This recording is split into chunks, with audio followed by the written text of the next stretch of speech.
We're gonna build a supreme pizza for the gluten-free. Gluten-free pizza, brought to you by Urban Slicer.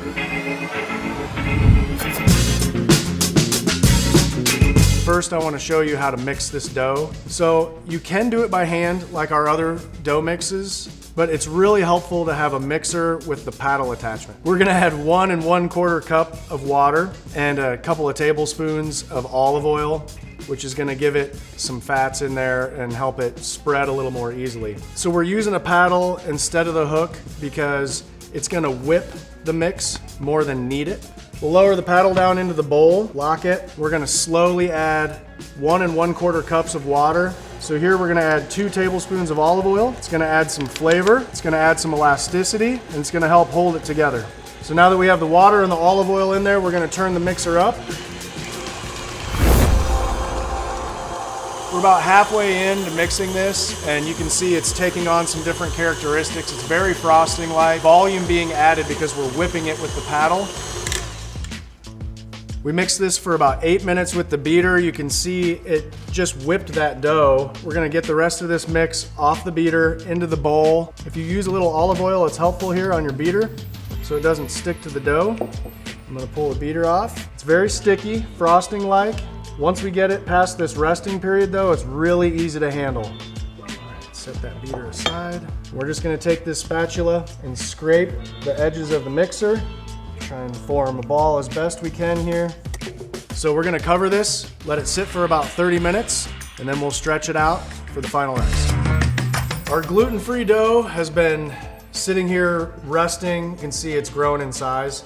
So now we need to split this into 2 dough balls. So we're just gonna make sure we have plenty of olive oil on our spatula, everything that we're gonna touch so it doesn't stick.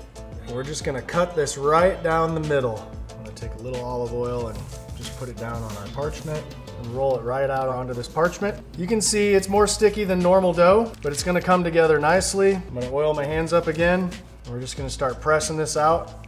Want it to be nice and round, and I'm just gonna work it until it's about a 14-inch circle. And you can see, with plenty of oil on my hands, it's not sticking at this point. And once we get this stretched out all the way, we'll let it sit for about an hour just to relax, and then it's gonna be ready to cook. The gluten-free will go through what's called par baking, which is just a partial bake. We're gonna let it sit for another hour so it regains some of that airiness, and we get a little better chew out of it, and also just relax after me manhandling it like this.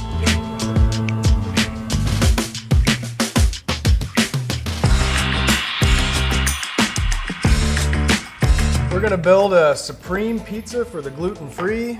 This is gonna add good flavor, great color. We'll have some basil on here and the red sauce, obviously that'll be great. All right, so our gluten-free crust, you can see we par baked it. It's got some sturdiness to it, definitely some airiness that you don't normally see in a gluten-free crust. We cooked it on a piece of parchment on a pan when we were in the uni earlier. Now we're gonna launch it right onto the stone because the bottom you can see it's really pale still. That's good. So it's literally partially baked. So let's start with our sauce, and we're just gonna do about half a can. Then we're gonna go cheese. Up to you on the amount of cheese, but no matter what cheese you use, I recommend this with every pizza. We want a high fat content cheese. In this case, we're using a whole milk pre-shredded mozzarella. All right, we're gonna go with a little bit of pepperoni. We are gonna do a little bit of raw sausage. It's okay to use raw sausage on a pizza as long as it's gonna bake for a little bit longer period of time and you keep the dollops nice and small. And on this one, I wanna do the basil after it cooks. I just kinda wanna have that bright green on top.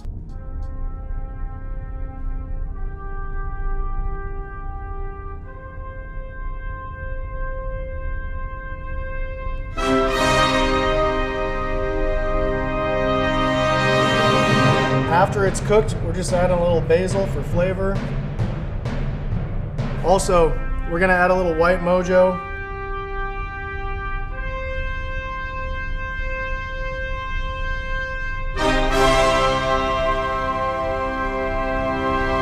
Matt, when I think gluten-free pizza, this looks like a regular pizza. That's the whole goal, man. I spent a lot of time, a couple of years actually, trying to develop this formula so it really looked and tasted and felt just like real pizza. I mean, let's see how it tastes, but you've got me convinced so far. I mean, Once again, awesome though. cook. I mean, yeah, got a little bit of flop there. Yeah, almost but look just at like that. a real Look at- I mean- Neapolitan. cheers. Doesn't taste like gluten-free, does it? You got me fooled. Yeah, isn't that crazy? That's Got incredible. The tenderness, the chew. texture. That's incredible. Yeah, I'm really proud of this one. Spent a lot of You time should on be. it. I mean, it stands out when you in the think of market. gluten-free, right? You think of like paper thin, crunchy, like nothing resembling pizza at all. But Crumbling, that is, fall apart. Yeah. Yeah, this is none of that. well, if you got anyone that's gluten-free coming over to your pizza party, I mean, keep the flour aside, right? We don't want to do any damage here. Right, But yep. give it a shot. This is legit. Thanks, Matt. We appreciate it. Yeah, thank you. See you guys. Dude, legit. Legit. Thank you. That's sick.